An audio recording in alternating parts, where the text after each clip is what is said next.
Hari ini kita bersama-sama membaca firman Tuhan tentang akhir zaman, Injil Matius 25. Tetapi kita mengarahkan pemahaman pengertian kita dari firman ini. Tema kita hari ini, hiduplah bijaksana. Saudara-saudari jemaat yang diberkati Tuhan, dunia ini selalu berada dalam dua sisi yang saling kontras, yaitu memperlihatkan perbedaan yang nyata apabila diperbandingkan, yaitu seperti kebaikan itu selalu kontras dengan yang namanya kejahatan, kekayaan kontras dengan kemiskinan, kejujuran kontras dengan kebohongan, keadilan kontras dengan ketidakadilan, dan kebijaksanaan sangat kontras dengan kebodohan. Namun di balik kenyataan ini jemaat Tuhan, kita mempunyai kemampuan untuk memilih. Apakah kita akan memilih kebijaksanaan ataukah kebodohan? Semuanya ini tergantung pada situasi seperti apa yang kita jalani dalam hidup. Kitab Injil Matius secara khusus pasalnya yang ke-25 menceritakan 3 perumpamaan tentang kerajaan surga dan penghakiman di akhir zaman. Dan perumpamaan yang pertama dari pasal 25 ini dibuka pada ayat pertama hingga ayatnya yang ke-13 yang menjadi perenungan firman Tuhan pada saat ini. Ayat 1 hingga ayatnya yang ke-13 menceritakan intinya adalah berjaga-jaga agar supaya di saat Yesus datang yang kedua kalinya, umat Tuhan sudah siap sedia. Dan kesiapan umat Tuhan dalam bacaan saat ini diwakili oleh 5 gadis yang bijaksana. 5 gadis ini mempersiapkan diri dengan matang dengan membawa pelita serta minyak cadangan. Sedangkan 5 gadis yang bodoh hanya persiapan seadanya. Yaitu apa jemaat Tuhan?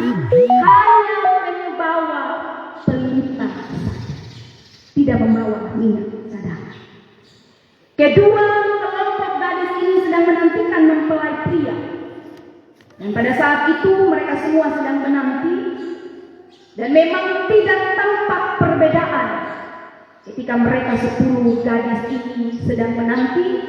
Antara yang bijak dan yang bodoh tidak tampak perbedaan, karena semuanya ada dalam posisi menanti. Dan baru pada saat mempelai pria ini menjelang tiba, saat tidak seorang pun bisa mengetahui, terlihatlah siapa bijak dan siapa bodoh. Saat mempelai pria tiba pula giliran gadis-gadis ini menyambut mempelai pria dan masuk ke ruang perjamuan perkawin. Disitulah terlihat ketidaksiapan gadis-gadis yang bodoh, 5 gadis bodoh. Tanpa minyak cadangan, mereka tidak bisa menyambut sang mempelai pria. Dan ketika mereka sementara pergi untuk membeli minyak tersebut, mempelai pria sudah datang.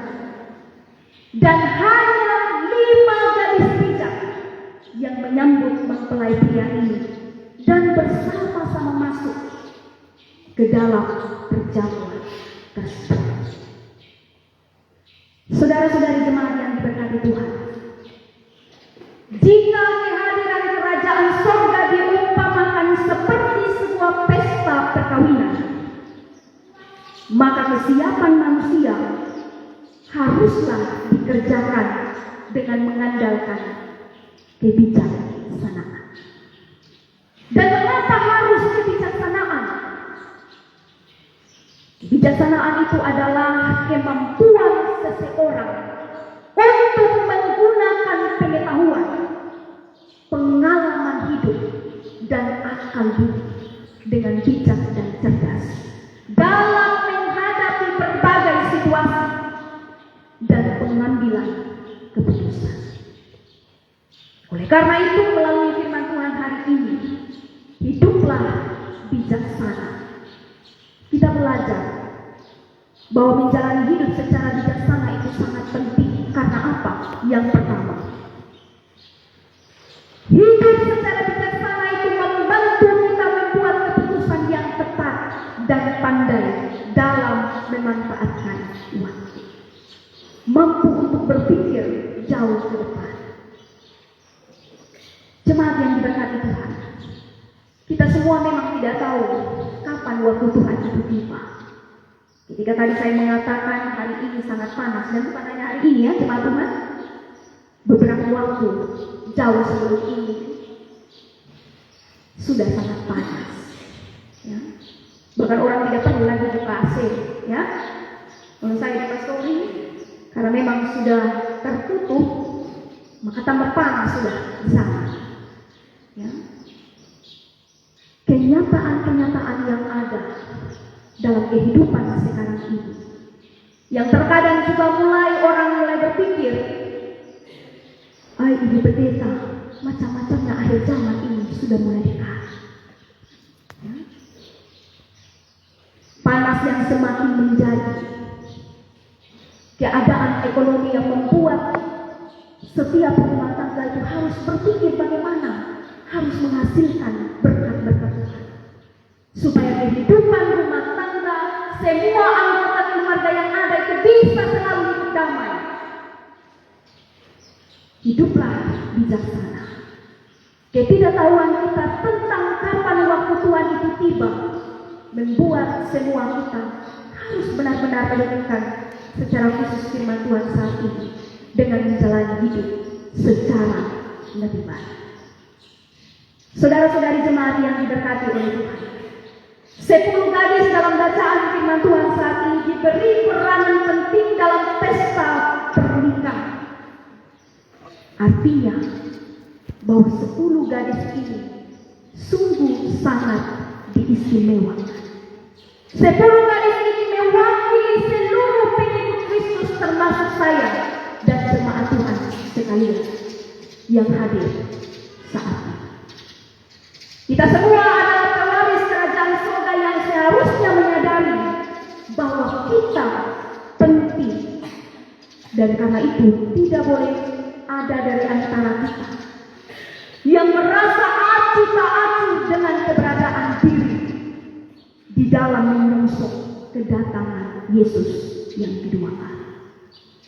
Kita diharapkan untuk harus bekerja semaksimal mungkin melakukan bagian kita. Layaknya kita adalah orang-orang yang diistimewakan dalam memegang tanggung jawab pekerjaan dimanapun kita bekerja. Jemaat yang diberkati Tuhan, tragedi dalam kehidupan adalah saat kita terlalu cepat menjadi tua, namun terlambat untuk menjadi bijaksana. Banyak orang berpikir jemaat Tuhan kalau dia punya rambut itu sudah putih, jalannya itu sudah tidak seperti lagi kayak masih muda. Dia berpikir bahwa dia sudah punya pengalaman, pemahaman yang benar, bahkan melebihi anak-anak muda. Ya. Banyak orang berpikir bahwa semakin tua seseorang, hidupnya bisa menghasilkan hidup yang bijaksana. Apakah demikian jemaat Tuhan? Kebijaksanaan seseorang itu tidak ditentukan oleh usianya ataupun keadaan fisik seseorang, tetapi kebijaksanaan seseorang itu ditentukan dari bagaimana dia memperlakukan sesamanya dengan benar.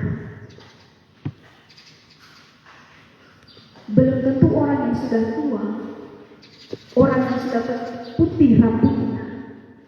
Dia lebih bijak dari anak-anak yang mungkin masih kecil menurut kita.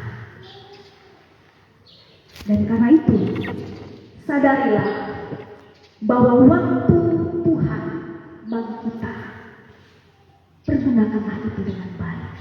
Semaksimal mungkin secara bijaksana, seperti nas berita anugerah yang diberikan kepada kita. Berapapun waktu hidup yang Tuhan izinkan kita jalani dalam hidup ini, pergunakanlah itu untuk memuliakan nama Tuhan. Secara bijaksana, kita bisa mengambil langkah menjadi sama seperti 5 gadis bijaksana dalam bacaan ini.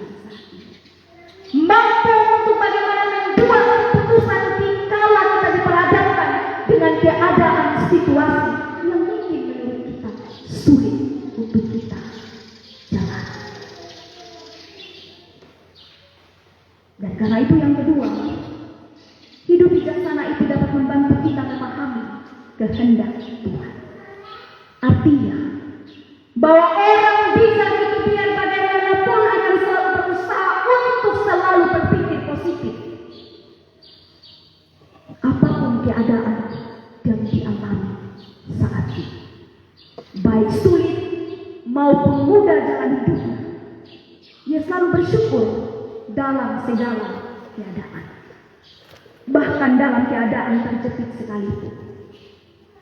Dan bukan kalau keadaannya baik-baik saja, baru kita mulai menunjukkan diri. Tetapi kalau keadaannya sudah rumit, sulit, penuh dengan persoalan dan pergumulan, satu demi satu kita mulai mundur. Orang bijak akan selalu bisa memandang sisi terbaik, bahkan dari situasi terburuk sekalipun dalam hidupnya. Yang ketiga, hidup yang bijaksana itu membantu kita menghindari yang namanya kebodohan.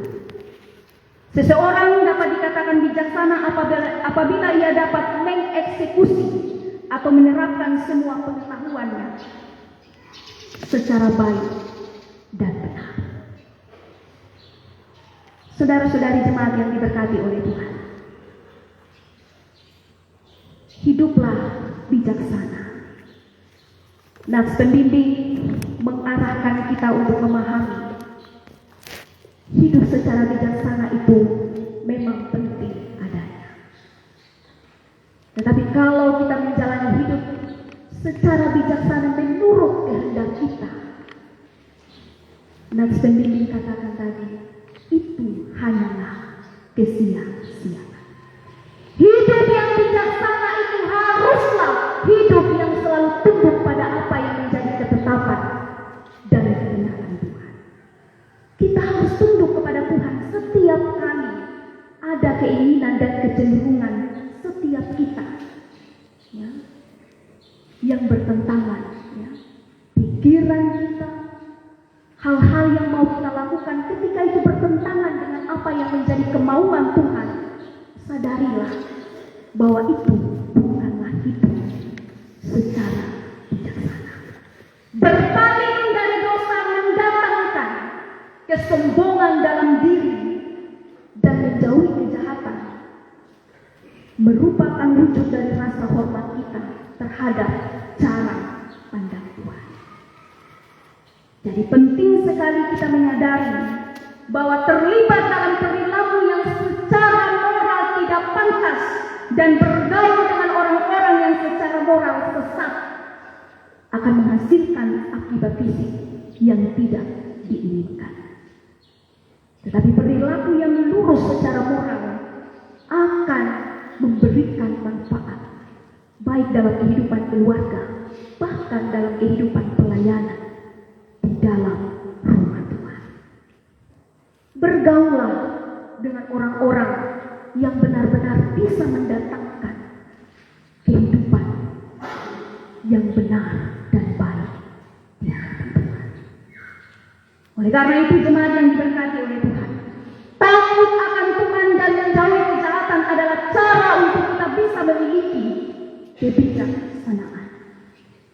Untuk bisa menjadi orang yang bijaksana, tidak ada jalan lain selain kita melekat kepada Tuhan, menyediakan waktu untuk bersekutu dengan Tuhan, bahkan juga dalam merenungkan firman Tuhan. Semakin kita menyukai Taurat Tuhan, semakin kita setia melakukan pelayanan untuk hormat kemuliaan nama Tuhan, semakin bijaklah kita pribadi lepas pribadi. Selamat menjalani hidup yang bijak di hadapan Tuhan. Tuhan Yesus memberkati kita sekalian.